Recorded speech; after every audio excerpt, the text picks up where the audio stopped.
The median net worth for an American under 35 is around $39,000. Most millionaires didn't skip past that number with a windfall. They walked through it and through every stage after it, in an order that turns out to be remarkably predictable. Quick note, not financial advice, just what each stage of that walk actually looks like, verified with real math, from 0 to 7 figures. Stage 1.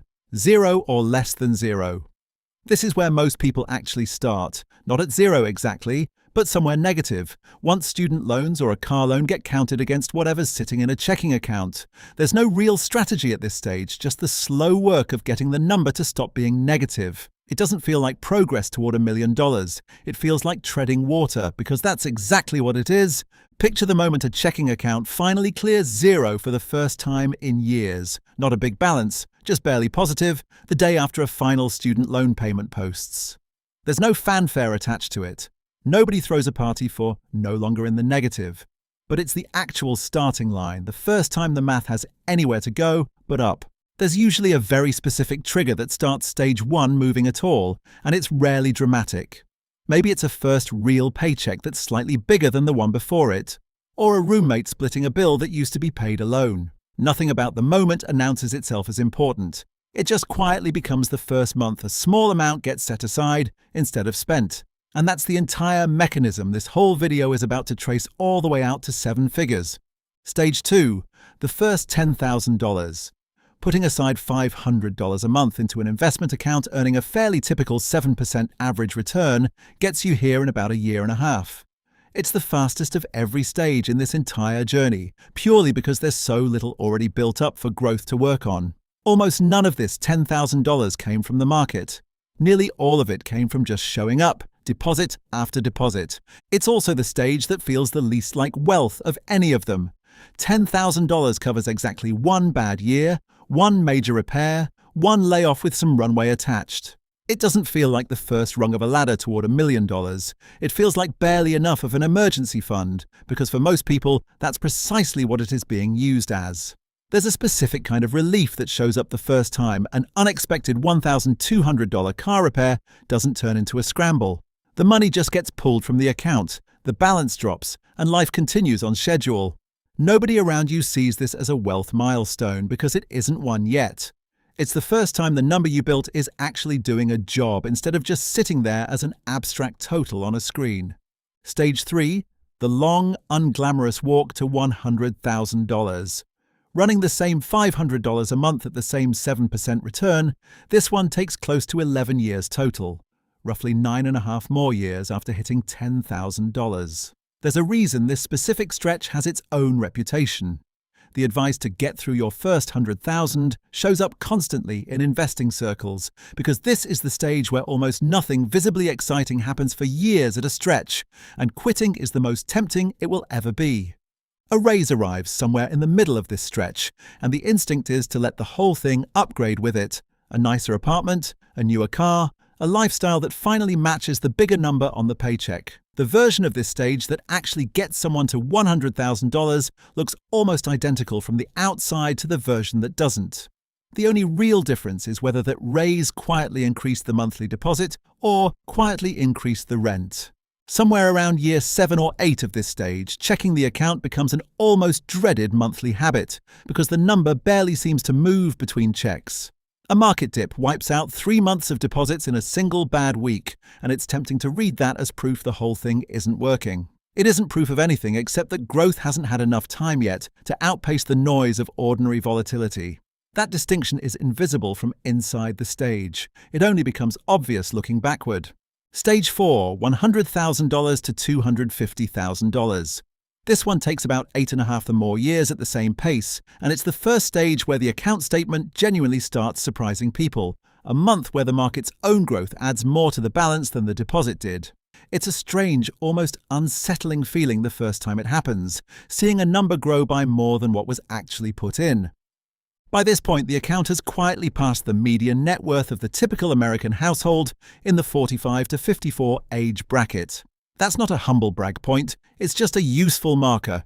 This stage is where the account stops being some savings and starts being an actual measurable piece of a person's financial life, one a financial planner would take seriously in a conversation. A friend asks almost casually how the investments are doing, and answering out loud for the first time feels strange. Not because the number is impressive, but because it's the first time saying it doesn't feel like exaggerating. There's a specific discomfort in being asked to quantify progress that used to be private, and an equally specific pride in realizing there's finally something concrete enough to quantify. Stage 5. $250,000 to $500,000, and this is where the pace genuinely starts to shift. The same $500 a month gets there in about 8 more years, barely longer than the previous stretch, despite covering twice the distance in dollars. The deposits haven't changed at all this whole time. What's changed is how much weight the growth itself is carrying compared to the money actually being added by hand. There's a specific kind of quiet confidence that shows up around here, different from the anxious checking of the earlier stages. Market drops still happen and they still sting, but they stop feeling like a threat to the whole plan and start feeling like weather, unpleasant, temporary, survivable. A coworker mentions selling out of the market entirely during a rough month, moving everything to cash to wait for things to settle. It's tempting to nod along, but the math underneath this whole stage says otherwise. Every one of the milestones ahead was built by staying invested straight through stretches that felt exactly like that rough month, not by successfully guessing when to step out and back in. Stage 6. $500,000 to $750,000. This one takes roughly 5 more years, noticeably faster than any previous $250,000 stretch. The account is doing more of the heavy lifting now than the person contributing to it ever could on their own. A single strong year in the market at this size can add more to the balance than an entire year of deposits did back at stage 2. The $500 a month is still going in, unchanged, exactly like it was in stage 1. What's different is watching a single monthly statement add more to the total than an entire year used to add, and realizing there's no longer a clean way to separate what I put in from what the market did just by glancing at the number. They've become tangled together in a way they never were at the start. Stage 7.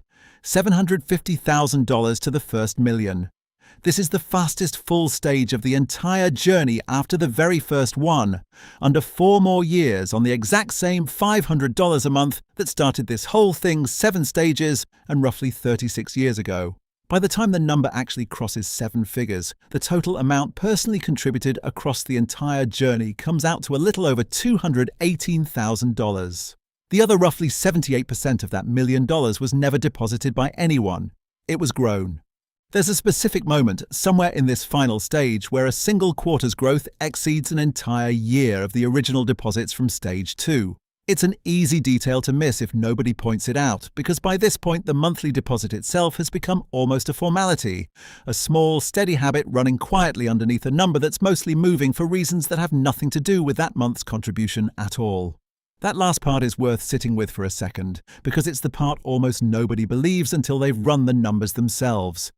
The difference between stage 2 and stage 7 isn't that the saver suddenly got better at saving. The monthly amount never changed even once across the entire 36 years. What changed was how much time the earlier deposits had already been given to compound before the later ones ever showed up. Here's the thread underneath every one of these stages. The slowest, most demoralizing part of this entire journey is stage 3. The long walk to that first $100,000, precisely because it's the stage with the least visible growth doing any of the work yet. Every stage after that gets faster, not because the effort increases, but because the money already sitting there starts pulling more and more of the weight on its own. None of this requires an unusually high income either. This whole walk was run on $500 a month, the same amount the entire way through, at a return that's meant to represent an ordinary, unremarkable stretch of the market, not an exceptional one. The number that actually separates people who reach this point from people who don't usually isn't the size of any single deposit. It's whether the deposits kept showing up, especially through the long, boring middle stretch where absolutely nothing seemed to be happening. It's also worth being honest about what this walk doesn't include. 36 years is a long time, and a real one includes job losses, medical bills, a few years where $500 a month simply wasn't possible. The exact timeline bends around a life the way any real plan has to. What doesn't bend is the underlying order of the stages themselves. The slow middle always comes before the fast end, for absolutely everyone who's ever walked this path, regardless of how bumpy any individual stretch of it turned out to be. Somebody starting this walk today in their 20s is aiming at a version of $1 million that won't buy quite what it buys right now by the time they get there. That's a real and fair caveat, one worth sitting with rather than glossing over. It doesn't change the shape of the stages themselves or the order they arrive in. It just means the actual finish line is a moving target, the same way it's always been for everyone who's ever aimed at a number decades out. If this is the kind of thing you think about, stick around. That's basically what this channel is. And before you go, which stage do you think you're in right now? Tell me in the comments. I read everyone.